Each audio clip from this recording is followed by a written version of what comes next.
Hey everyone, thanks for joining us the 10th day of Christmas. We have peach mint spread.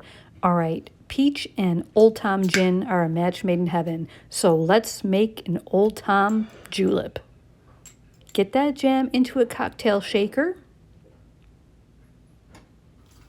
And now we're going to take a little bit more mint for the julep part of this and just kind of bruise it with your hands and put it in your cocktail shaker. Now pop... I really love that sound.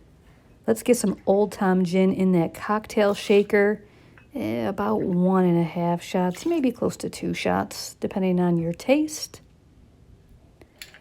And now we're going to get a whole bunch of ice in there, and we are going to shake this up. Now, while I'm shaking this, if you would go ahead and hit that like button for us, that shows us that you love what we're doing and that you're going to make this cocktail someday in the future. Now, one of the secrets to a julep is crushed ice. It definitely has to be crushed. Even if you have to put it in a Ziploc bag and hit it with a hammer, make sure you crush it up. Now, this is going to be a little tricky to pour because we have all that bruised mint inside of this cocktail shaker. Just tip it back and forth a few times and get all of that deliciousness out. It will come out. You just have to be a little patient.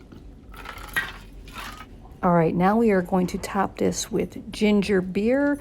We really prefer ginger beer over ginger ale, but if all you have is ginger ale, it's okay. Garnish with some mint, and here we go. Time to taste.